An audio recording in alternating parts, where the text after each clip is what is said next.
We are in a series we've called Stories from the Beginning. And before we get to this week's story, let's talk.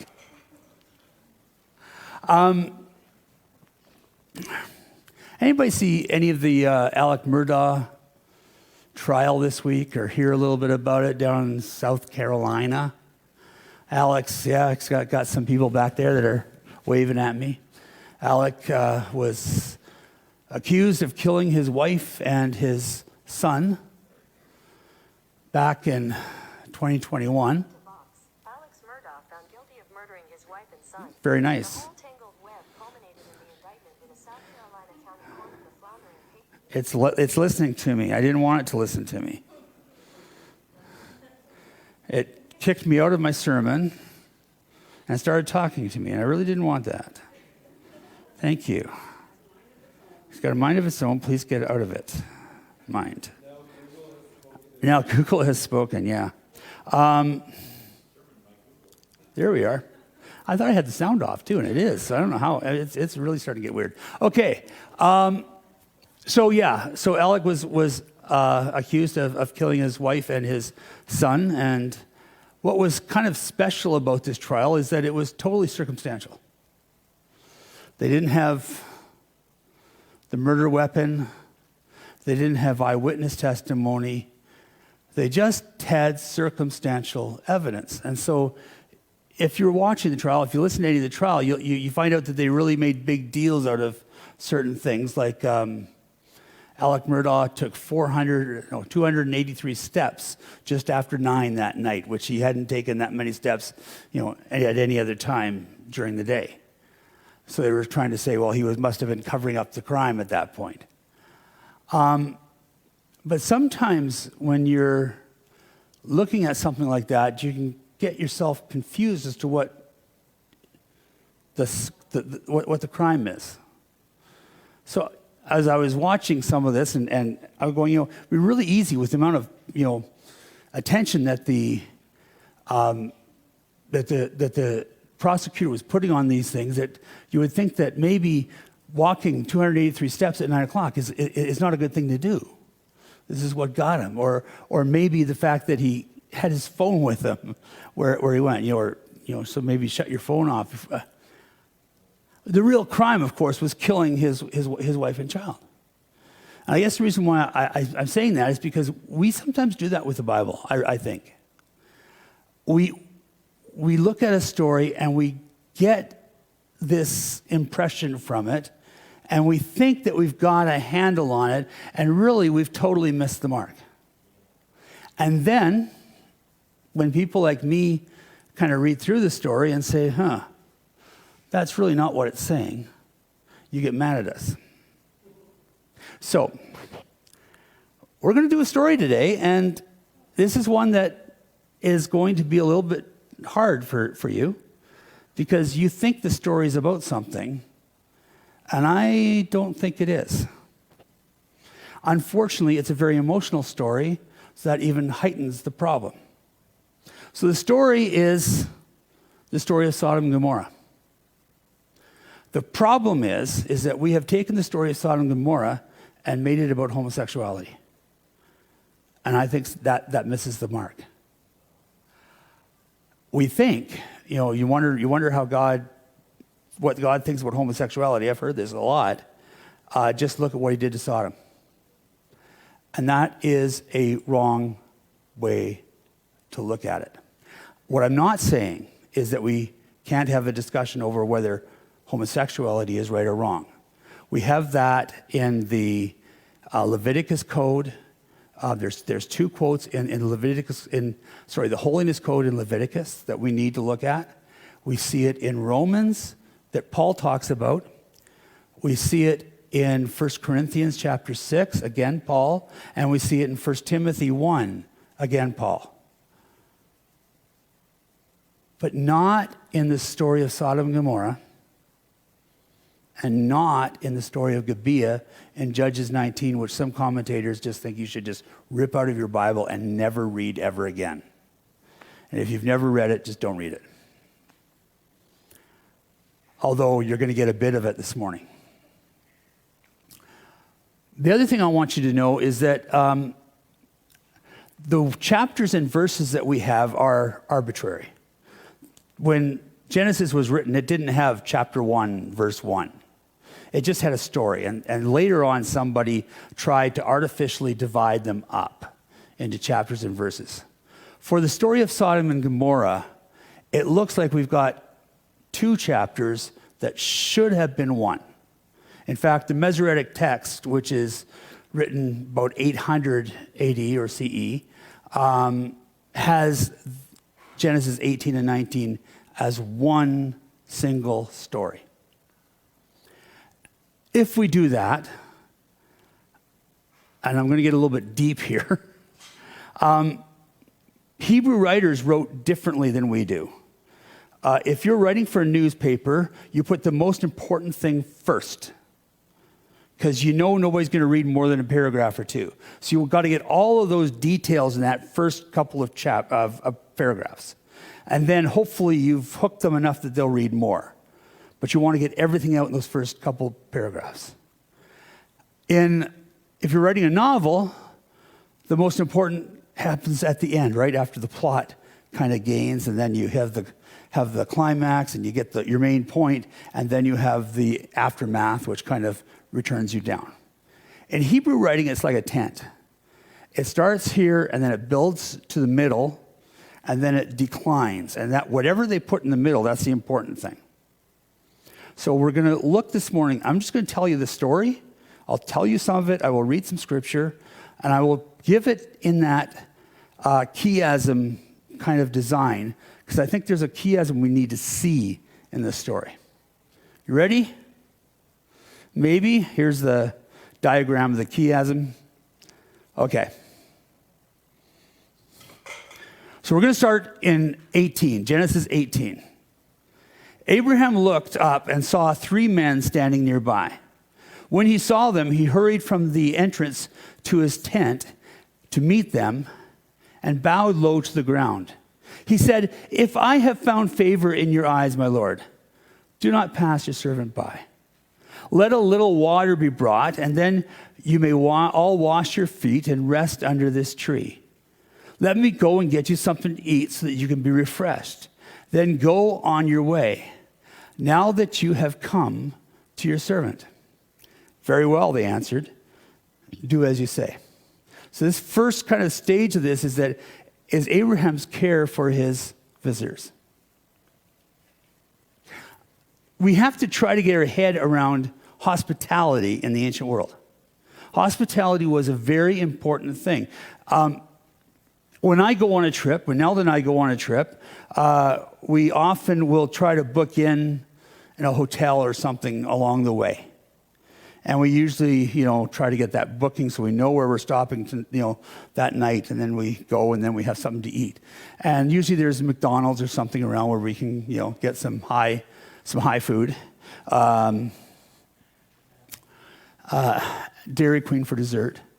Before we go back to the hotel to sleep for the night. And that's the way the world is. It's not the way the world was. They didn't have these places. And so travelers often had to depend on the hospitality of strangers.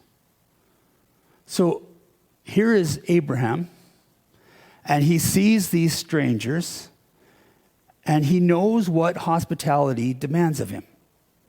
It demands that he go and he offer them water, and he offer them a place to rest, and he wants to feed them. And so he goes to them and he says, "Listen, you look tired, you look hot. Come, let me bring you some water so that you can wash your feet. Sit under the tree and rest for a while. Let me go and prepare some food and bring it to you so you can eat." And that's exactly what happens. The men say, "Yes, we will do that." And they come and they rest. Well, Abraham goes to all the work of going and making sure, an animal is selected and is cooked and is fed, and that the wine is brought to his valued guests. It's what hospitality demands in an ancient culture. We've kind of gotten away from that. There was a day, and I know this is a long time ago, I get it, when a visitor who showed up to church would often be invited home somewhere for lunch. I remember my grandmother, and this is going back a long ways, but I can remember my grandmother habitually set extra chairs at the table because somebody might be in church this morning who's a visitor, and she wanted to invite them to her house for dinner. It's what hospitality demanded. We've gotten a little bit away from that.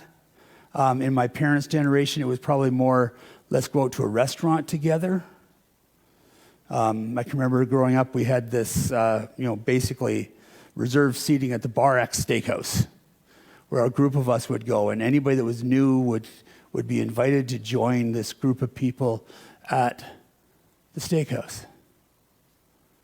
Again, it's hospitality. We've gotten a bit away from it, but in ancient times, this was not held as something you could do if you wanted to. This was a must. And so we read in Hebrews, do not forget to show hospitality to strangers. For by doing so, some people have shown hospitality to angels without knowing it. And so as Abraham brings these men into his circle of influence and gives them rest and food, he is doing exactly what Hebrews says. In fact, it is, because these are angels that he is gathering. He doesn't realize that, but he begins to understand that. And so he comes and he brings them food, and they begin to eat. And Abraham, he stands back a little bit, he becomes a servant now to these people. And while they're eating, one of the visitors looks at him and starts talking about his child. He says, you know what? I'm going to be back this way in about a year. And when I come back, you will have a son in your family. Now,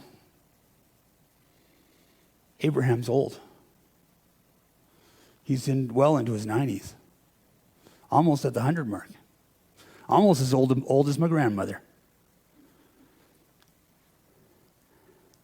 Sarah's not quite that old, but she's still at the 90 mark. And Sarah realizes that, women at that age don't have children.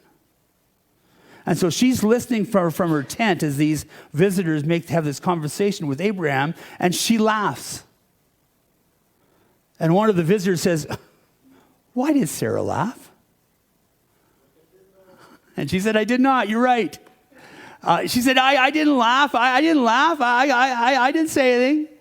And the angel goes, yes, you did. This is going to happen.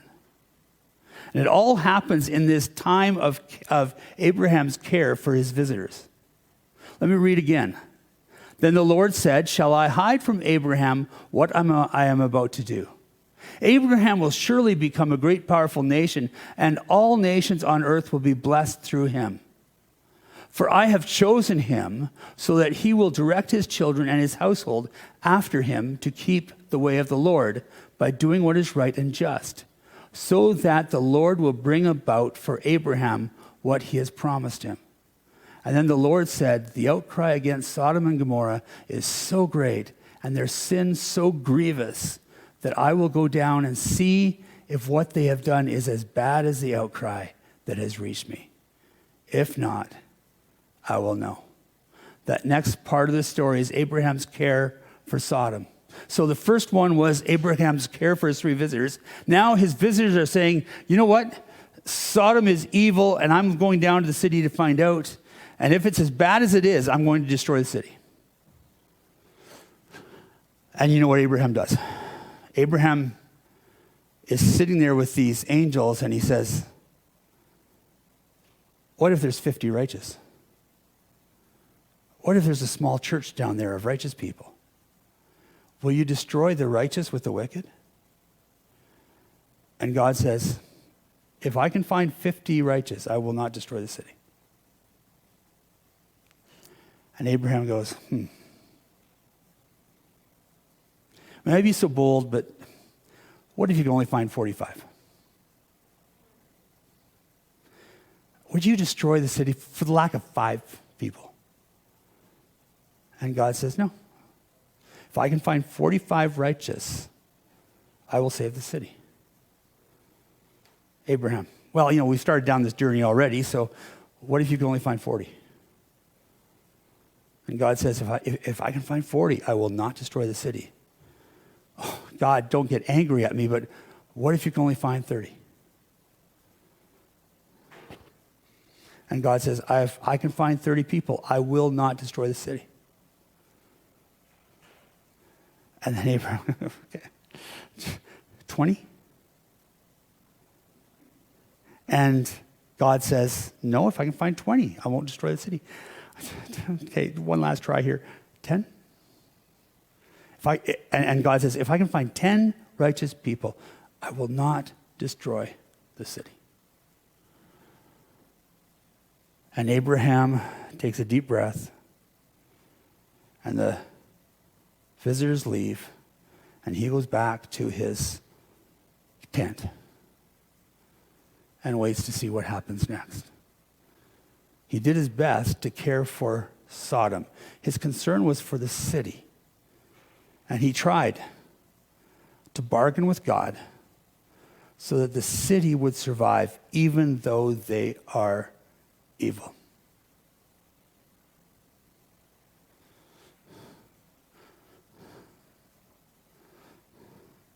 Two angels arrived at Sodom in the evening, and Lot was sitting in the gateway of the city. When he saw them, he got up to meet them and bowed down with his face to the ground. "My lords," he said, "please turn aside to your servant's house. You can wash your feet and spend the night and then go on your way early in the morning."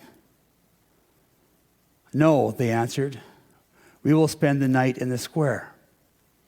But he insisted so strongly that they did go with him and entered his house, and he prepared a meal for them, making bread without yeast, and they ate.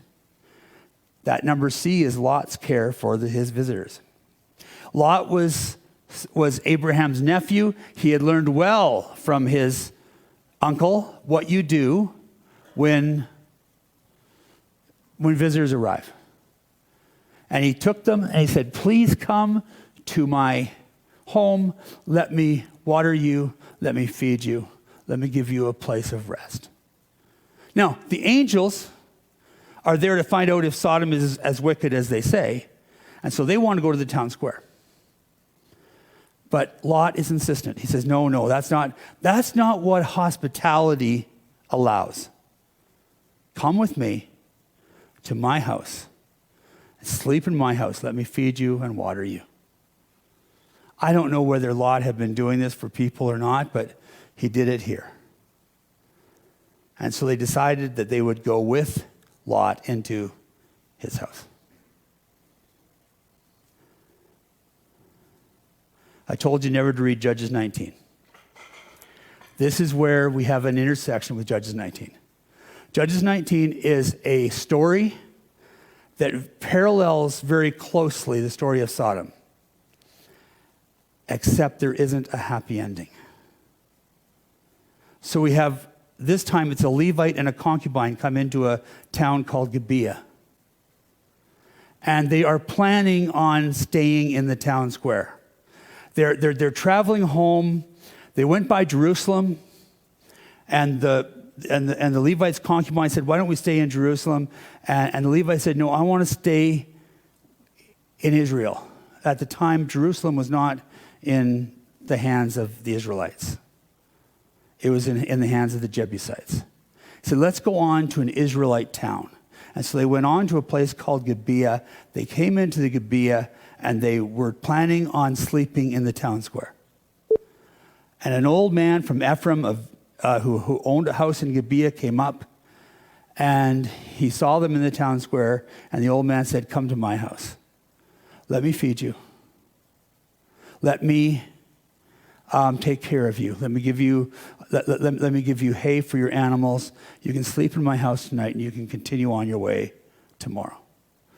And the Levite and his concubine said, no, we're okay. We just wanted to sleep here in the town square. Some hay for our animals would be nice, but we're fine right here. And the old man said, no, come with me and stay in my house. Again, the demands of hospitality being rigorously applied in the story. Does it? But it should be.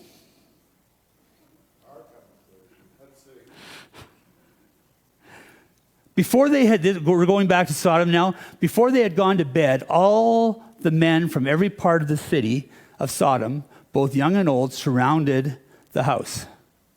They called out to Lot, "Where are the men who came to you tonight? Bring them out to us so that we can have sex with them." This is the scandalous part of the story. This is the sensual area. This is what attracts our attention. And sometimes the way we talk about Sodom, it's as if it is filled with a bunch of same-sex attracted men who are looking for new meat. But that's not what was happening in Sodom. If you want to fill in the blank, it's humiliation in Sodom.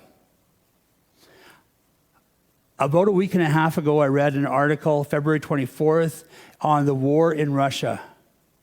And I want to read just part of the article to you right now. It started off with this statement: "It is one of the oldest weapons of war. Russian forces have used widespread sexual violence to frighten and intimidate survivors throughout the Ukraine war, with the society's most vulnerable, children and the elderly, among those targeted. Just 154 cases of conflict-related sexual violence have been officially identified, but experts believe the actual number of victims is substantially higher. The United Nations investigation into war crimes committed in Ukraine found that sexual violence has been perpetrated across all genders, with victims ages ranging from 4 to 82. Sexual violence during conflict is classed as a war crime and a crime of genocide." What's happening in Sodom? They don't want to have sex with Lot. That doesn't get them anywhere. Lot offers them his 2 daughters. That doesn't get them anywhere because they belong in Sodom. They live there. But the visitors don't. And right now they are trying. They do not want visitors to come to their city. And so they are trying to do something that will humiliate them and that the story will go through the world and nobody will come to their city anymore. This is like the opposite of hospitality. It's the opposite of hospitality that Abraham gave. It's the opposite of the hospitality that Lot gave. This is anti-hospitality. This is humiliation. Now, again, what I'm not saying here is that homosexuality is okay. We can have that discussion, just not here. That's not what this story is about. This story is about humiliation. Gibeah, that story that you're not supposed to read again, it has the same plot line. The Levite and the concubine go into the old man's house, and the men of the town come and gather around the house and demand that the Levite be brought out so that they could have sex with him. And the old man says, "No, you're not going to do that." And the Levite, in a moment of absolutely exceptional bravery, and I hope that you're getting my sarcasm right now, puts his concubine on the front step of the house. And then he closes and locks the door and he goes to bed. And the men of the town come and gang rape this concubine all night until they place her back on the porch of the old man's house, and the Levite comes out the next day and finds her dead. It's sexual violence. It is wrong. It is wrong if it's perpetrated against a woman or a man. Humiliating our enemies is something that Jesus said we're not supposed to do. He said, love your enemy, pray for those who persecute you. This violates so much of who we are, our sense of hospitality, our sense of love, our sense of caring for the stranger. And it is wrong. It is detestable. It is absolutely horrible that anybody would do this to another human being. And if you're looking for the main thought in the story, this is it. Sodom was destroyed because they refused to love the stranger. They refused to do what was demanded of them as far as hospitality.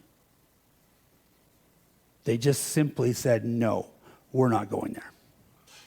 Let's continue to read.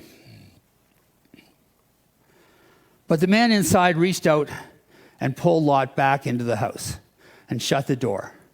Then they struck the men who were at the door of the house, young and old, with blindness, so they could not find the door. The two men said to Lot, do you have anyone else here, sons-in-law, sons or daughters, or anyone else in the city who belongs to you?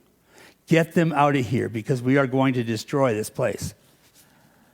The outcry of the Lord against its people is so great that he has sent us to destroy it. So Lot went out and spoke to his sons-in-law, who were pledged to be married to his daughters. He said, hurry and get out of this place because the Lord is about to destroy the city.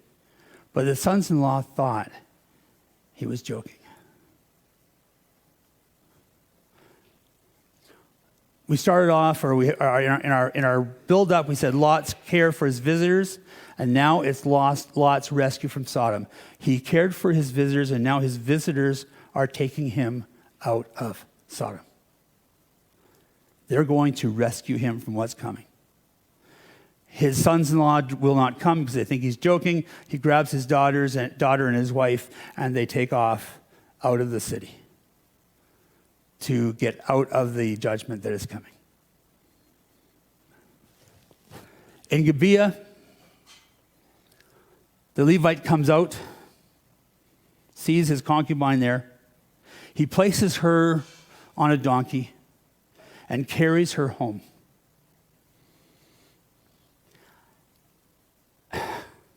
Again, I'm sorry, this is what the Bible says. He cuts her up into 12 pieces and sends a piece to each of the tribes of Israel with a story of what happened in Gibeah. Gibeah happened to be in the tribe of Benjamin, and because of this horrible thing that had happened, the tribes of Israel, except for Benjamin, armed themselves for war. Benjamin backed Gibeah. We have what I call the first Israelite civil war. And in the war, Benjamin was just about destroyed. They just about lost a tribe on the day of war. The outcry was that strong. So both stories have the destruction of a city. Once it's in God's hands, the other is in the hands of man.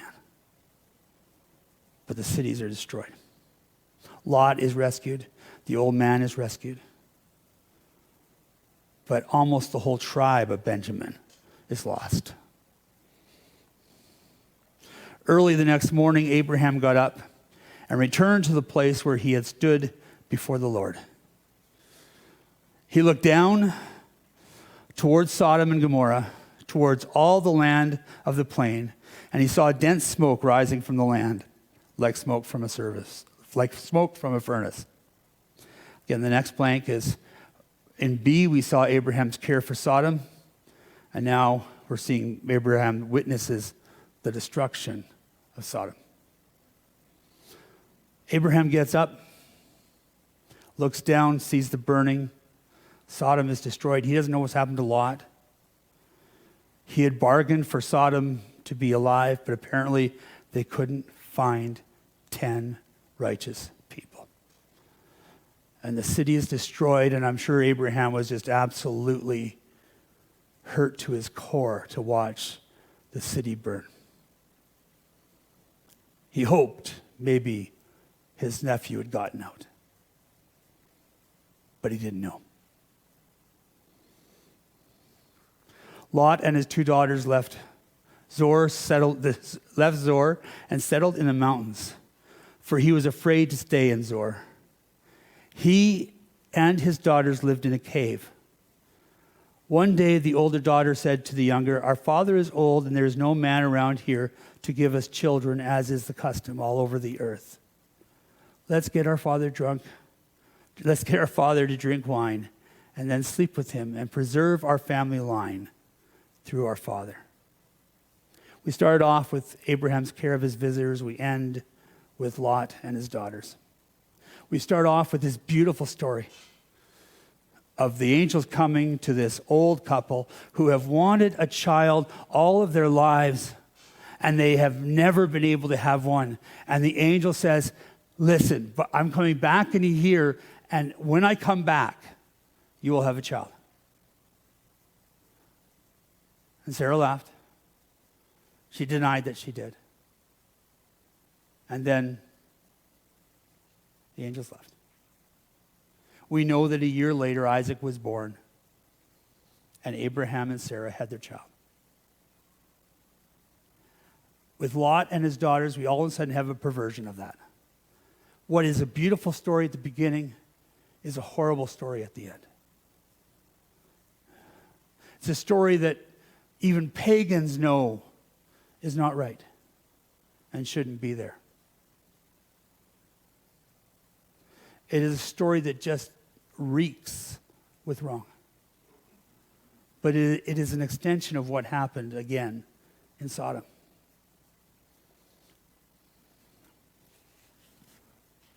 So, what are we supposed to learn from what is the moral of the story? And to me, I think it's too bad that we've decided that it is a condemnation of homosexuality, because we can say that, and for most of us, we can wave it off. Maybe we have a friend. I know I have a friend who is part of the LGBTQ community. I have friends who have relatives that are part of that community. And we can have that discussion. It just doesn't belong here. Here we need to see a story of missed hospitality, of not caring for the weak. A story of how God feels about these things. It's a story that we need to hear in our heterosexual families, because this isn't just an LGBTQ problem. It is this problem for us when we do not want somebody around who is different from us. When somebody who walks into our communities are not befriended because they're different or they're new. It's a story of not loving people. And it's something that should convict the Christian church as a whole. Because sometimes, I'm not saying us, I think we do pretty good, but sometimes we can be so inbred that visitors feel alone when they come. Nelda and I went to a church here in Edmonton. I won't tell you which one. It was a bigger church. I was on vacation, so we were just going to church that morning, and we picked a church and went there.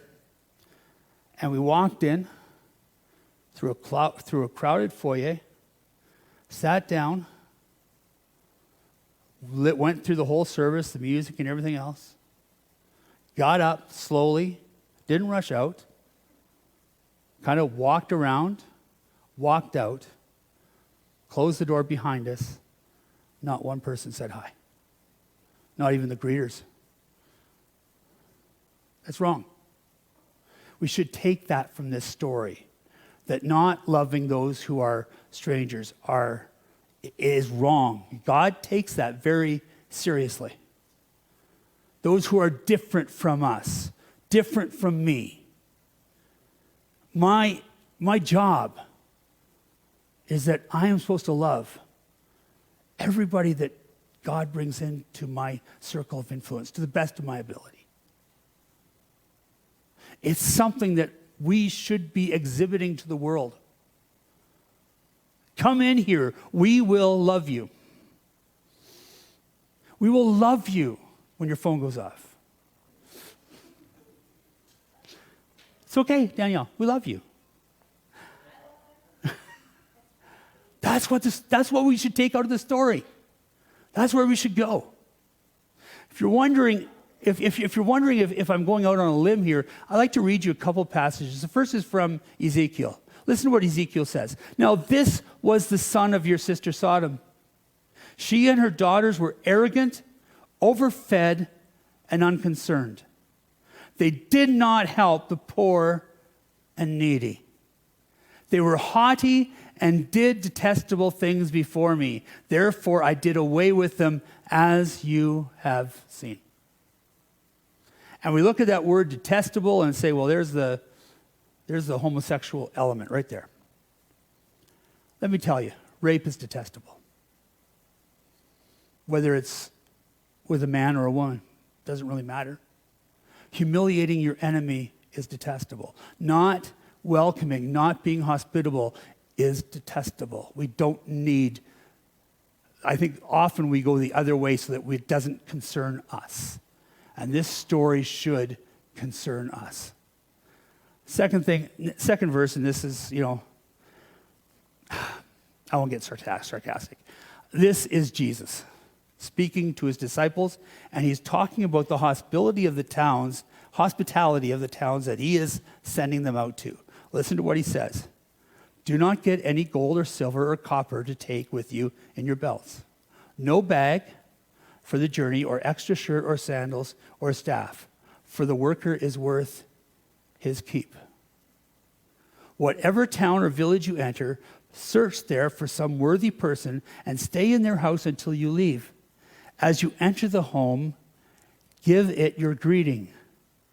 If the home is deserving, let your peace rest on it. If it is not, let your peace return to you. If anyone will not welcome you or listen to your words, leave that home or town and shake the dust off your feet. What's Jesus saying? Find a place that will welcome you. Don't plan on trying to buy stuff. We are supposed to be a hospitable people. Go and let people be hospitable to you. Let them welcome you. And if they don't, leave the town, shake the dust off your sandals, and go. And then Jesus adds this. Truly I tell you, it will be more bearable in Sodom and Gomorrah on the day of judgment than for that town.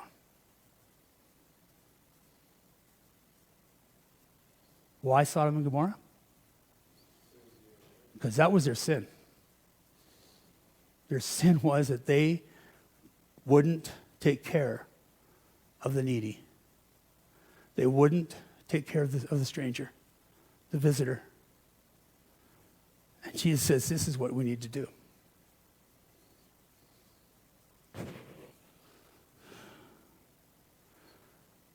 We need to understand how God